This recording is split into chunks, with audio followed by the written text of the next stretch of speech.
با سلام خدمت شما دوستان. آموزش برطرف کردن چراغ ایبک سمت راننده. وقتی که ماشین رو روشن می‌کنی چراغ ایبک سمت راننده رو مشاهده می‌کنید. برای برطرف کردنش فرمون رو باز می‌کنی. برای باز کردن ایبک پراید فرمون توی حالت قرار میدیم. با یه پیچ‌کشی دو سو با یه ضربه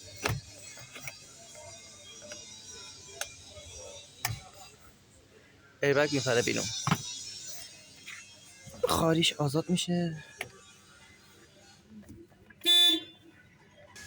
البته قبل در آوردن ایبک حتما ثباتی رو بردارید و یه 5 دقیقه صبر بکنید تا برق از تو یونیت بره، بعد اقدام به باز کردن ایبک بکنید.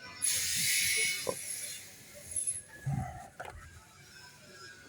ایبک در میاریم، فقط حواستون باشه فلت رو پاره نکنید با سوکتاش.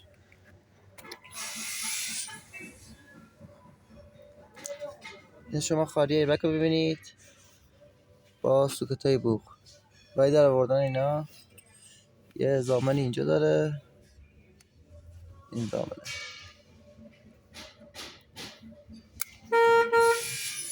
فشار بدید. خاری برای در آوردن خاری ایبک تمام ماشینا میتونید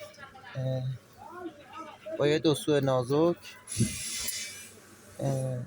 سوکت ایبک از جا سوکت ایبک در میاد، خیلی راحت خاریش آزاد میشه. من یه دست سخته ایبک در اومد کامل. برای باز کردن فرمون تو جهت صاف قرار میدی. من پیچ فرمون رو باز کردم، فقط برای در آوردن فرمون حواستون به این فلتا باشه که فرمون رو میکشید جلو پاره نشه. برای باز کردن فلت قاب پلاستیک دور فرمون هم باز میکنید. یه پیچ اینجا داری، یه پیچ اینجا، یک دو تا سه تا چهار تا پنج تا پیچ باز میکنی. خب من قاب دور فرمون رو باز کردم. برای باز کردن فلت دو تا پیچ بالاه، یه پیچ هم کناره، یه سوکتی هم شما اینجا دارید، یواش اینجا میکشید. برای در آوردن سوکت یه خار ریزی داره اینجا، این خار فشار میدید که سوکت داره به این حالت. حالا باید دو سو ریز زمین کار انجام بدید راحت کنید سوکت داره.